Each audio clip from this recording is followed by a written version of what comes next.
Hello friends, good morning. Happy life with Manorama Odia blog को मो मनोरमा आपण समस्त बहुत बहुत स्वागत जनाऊँ। फ्रेंड्स केमती अच्छा समस्ते ईश्वर कृपा समस्त भलरे थे सुस्थ और सुरक्षित थे बोले आशा आम भी फ्रेंड्स भलरे ही अच्छु। आज मु करुच्ची कड़ी आ कड़ी भी ना दही किणी आनी मझे 1 किलो अमूल दही अणा हुए कि मझे लोकाल आम गोटे होटेल ना भल दही मिले कहते से 1 किलो धरिकी आसती कि एत खटा था ना खाई भी है। प्रथम दिन भी भात पखाड़ करी खाइला बेलू से खटा आ दही सब से रखीदे किले दही करी भी कौन से आज भाविली चलो जहाँ अच्छी अल्प कड़ी करदे कड़ी तो टी अधिका दही सरीज से कड़ी करुच्ची आउ कड़ी पकुड़ी पकुड़ी वाला कड़ी आ पकुड़ी भी मु प्याज फेज किसी पकाएनि प्लेन ही जस्ट टे धनिया पत्र कंचा लंका आउ से जो जुआणी फाणी पकईकि मु पकुड़ी करे आउ पकुड़ी देखिए छाणला बेलू ना लंबा लंबा माने हो जाए ना पकुड़ी कि जब अल्प तेल आप छाणवे ना ताले लंबा लंबा हेनी गोल गोल हम माने कड़ी जो पकुड़ीटा पका हुए आम तो नॉर्मली पकुड़ी जो करती ना नॉर्मल जो खायापी से तो माने गोल गोल हेल्ले भल भी लगे किंतु कड़ीर पकुड़ीटा देखिए गोल गोल ही पड़े आदि अधिका तेल आप छाणवे ना से लंबा होकर रही जाए कि जदि टे कम तेल छाणवे माने पकुड़ीटा पकेला बेलू बेसन ना अधा बुड़ अधा उपरे थी ताल देखिए गोल गोल हुए से सेमती थोड़े करी देखु भल हम ब्रोकोली थिला ब्रोकोली मझे परटा कही जड़े फ्रेंड कहते दीदी से भिटामिन पड़ोचे से भी सत कथा पानी रे भिटामिन जाए भारी किंतु से पानीटारे ना अटा चकटी पारे ना डाली माने करूँ कि तरकारी आप पानी यूज करदे ताल तो भल अटा चकटी देले भल कि पानी अधिका थे आप डाली फाली भी यूज करदे। आज मु ब्रोकोली भजा कर ब्रोकोली भजा और शिंब अणा होता ना देसी शिंब मिले एरिया राजस्थान रे मुझे देखी देसी शिंब आम जो मंजी फंजी थी देसी शिंब आ अनुगुल एरिया आम गोटे तरकारी हुए सारू बैगण शिंब मंजी सब पड़ी से बहुत टेस्टी लगे सोरिष देकर आ रसुण बघरा होता है रसुण पत्र आ रसुण तार जो बास्नाटा ना बहुत बढ़िया लगे किंतु एठी सेटा शिंब बैगण तरकारी कहते किंतु एठी सेटा मिलेनी से मंजी वाला शिंब मिलेनी पत्ता पत्ता जो शिंब ना बिना मंजी वाला पूरा टिके मीठा मीठा लगे से शिंब ही बेस्ट टाइम आसे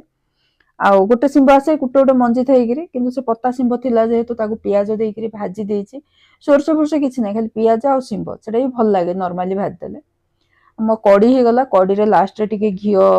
छुंक दे देथिली प्रकृत कड़टा बहुत टेस्टी लगुला से फास्ट टाइम करथिली एमती कि नुआ प्रोसेस रे किंतु भल टेस्ट थिला आ जानी 12:05-10 सुधा मते रेडी होगा पड़े क्यारेज दवापाई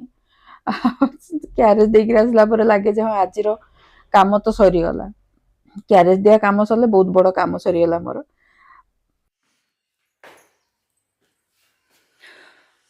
गोटे हम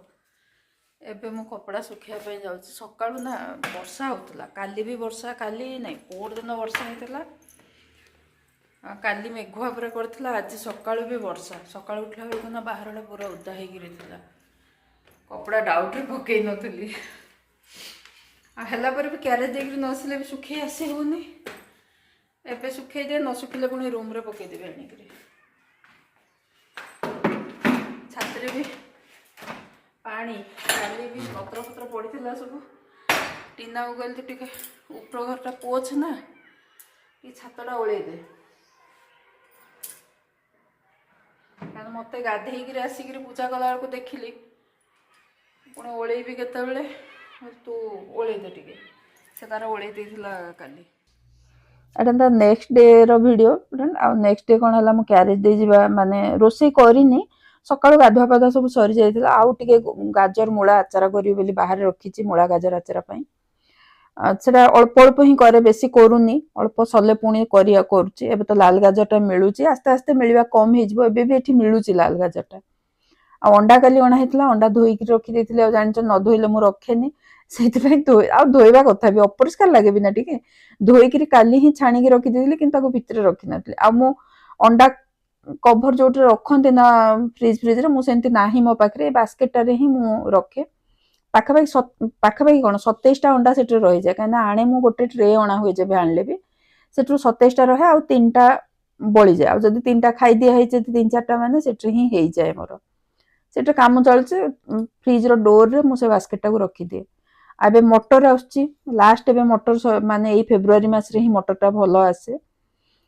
ସେଥିପାଇଁ ମଟର ଆଣିକି ନା ଏ ବର୍ଷ ବେଶୀ ରଖୁନି, ପ୍ରତି ବର୍ଷ ରଖିଦିଏ ବେଶୀ, ଗାଳି ଶୁଣେ, ସେଟା ସାରି ପାରେନି ମୁଁ, କାହିଁକିନା ଭୁଲି ବି ଯାଏ ମଟର ଅଛି ବୋଲିକିରି। ଆଉ ଦେଖନ୍ତୁ ମଟରଟା ବଢିଆ ବଡ ବଡ ମଟର ହେଇଛି, ତାକୁ ଧୋଇ ଦେଇକିରି କାଲି ନା ଛାଣିକିରି କପଡାରେ ପକେଇ ଦେଇଥିଲି, କଟନ କପଡାରେ, ମାନେ ଏକ୍ସଟ୍ରା ପାଣିଟା ନିଗିଡି ଯାଉ। ମୁଁ ସେ ସିଝା ସୁଝି କରେନି କି ଷ୍ଟିମ୍ କରେନି, ମୁଁ ସେମିତି ହିଁ ତାକୁ ରଖିଦିଏ ଫ୍ରିଜରରେ। ପାଖାପାଖି 8-9 ମାସ, ବର୍ଷେ ଯାଏଁ ଆପଣ ୟୁଜ୍ କରନ୍ତୁ, କିଛି ଖରାପ ହୁଏନି। ଆଉ ଏମିତି କହିଲା ମାନେ ଲୋକ ମାନେ ନେଗେଟିଭ କମେଣ୍ଟ ବି କରନ୍ତି, ଲେମ୍ବୁ ରଖିଥିଲି, ରଖେ ମୁଁ। ଆଉ ଲେମ୍ବୁ ପାଇଁ ବି କମେଣ୍ଟ କରିଥିଲେ, ଲେମ୍ବୁ କଣ ମାର୍କେଟରୁ ସରିଯାଉଛି, ସେ କଥା ନୁହଁ, ସରେନି, କିନ୍ତୁ ମାନେ ଗୋଟେ ଗୋଟେ ଥର କଣ ହୁଏ ନା, ପ୍ରତି ଜିନିଷରେ ଗୋଟେ ଥାଏ ନିଜେ ରଖିବାର ତାର ଗୋଟେ ମଜା ଥାଏ। ଲେମ୍ବୁ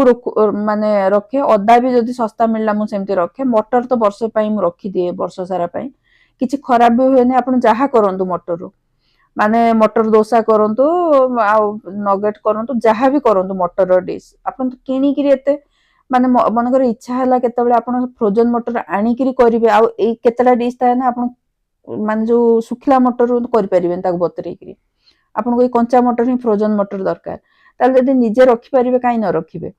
ମୁଁ ସେଇଥିପାଇଁ ରଖେ। ଆଉ ମୁଁ ଭାବେନି ଯେ ଏଇଟା କିଛି ଖରାପ ବୋଲିକିରି, ଯିଏ ଯାହା କହିଲେ ମୁଁ କିଛି କେୟାର କରେନି, ମୁଁ ଯାହା ଯେମିତି କରୁଛି ନା ସେମିତି ହିଁ କରେ। ଆପଣମାନେ ବି ଏମିତି ମଟର ଷ୍ଟୋର କରିବା ରଖନ୍ତୁ, ଚାହିଁଲେ ଛୋଟ ଛୋଟ ପାଉଚରେ ବି ରଖିପାରିବେ, ଗୋଟେ ଥର ଯେତିକି ୟୁଜ୍ ଆପଣଙ୍କର ହୁଏ ନା, ସେମିତି ଛୋଟ ଛୋଟ ପାଉଚରେ ରଖିପାରିବେ, ଡବାରେ ପୁରେଇକି ରଖିପାରିବେ। ଆଉ ମୁଁ କିନ୍ତୁ ବଡ ପଲିଥିନ୍, ମାନେ ଯୋଉ ଜିପଲକ୍ ପାଉଚ୍ ନା, ସେଇଥିରେ ହିଁ ରଖେ। ଏ ବର୍ଷ ପାଖାପାଖି 10 କିଲୋ ରଖିଛି ମଟର, 2 ଥର ଅଣା ହେଇଥିଲା, ମାନେ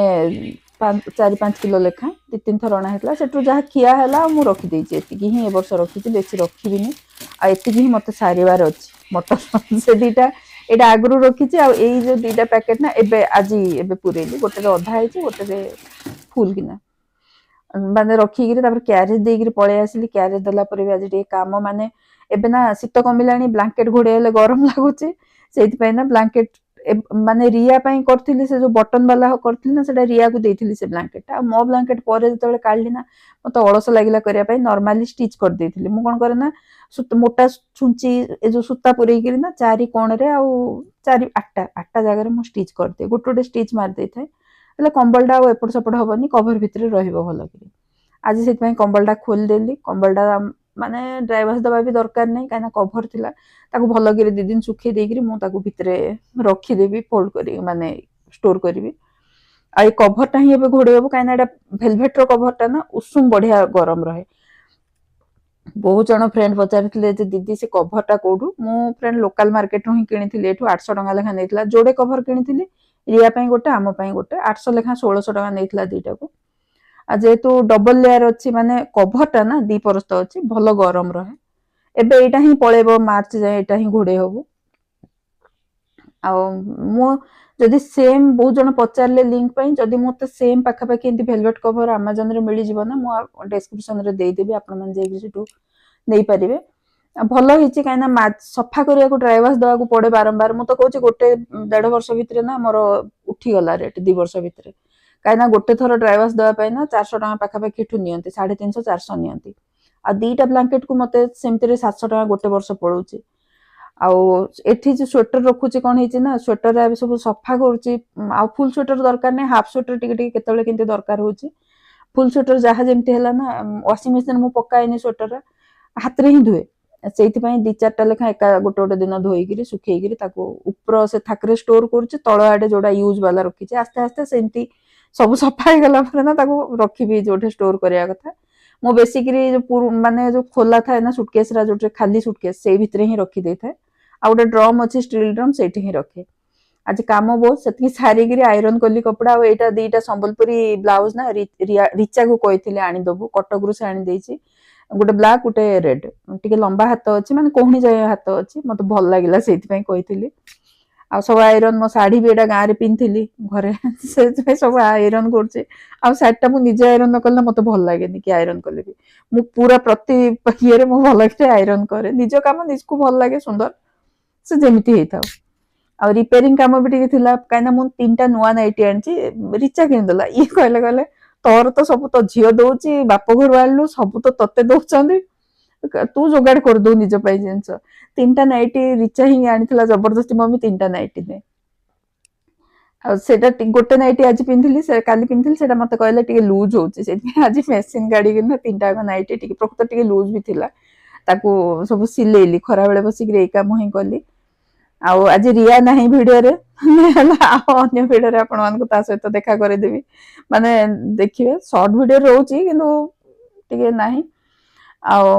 ଆଜିର ଭିଡିଓଟା ଫ୍ରେଣ୍ଡ ମୁଁ ଏଠି ରଖୁଛି, ଆପଣମାନଙ୍କୁ କେମିତି ଲାଗିଲା କହିବେ। ବହୁତ ଦିନ ପରେ ଲଙ୍ଗ ଭିଡିଓ ଦେଇଥିଲି, ମୋର ମନେ ବି ନାହିଁ ଲାଷ୍ଟ କେବେ ଦେଇଥିଲି, କାମ ବ୍ୟସ୍ତ ଭିତରେ ନା ମତେ ମାନେ ଏଡିଟିଂ କରିବାକୁ କି ଭିଡିଓ କରିବା ପାଇଁ ବି ମୋର ମନେ ପଡୁନି,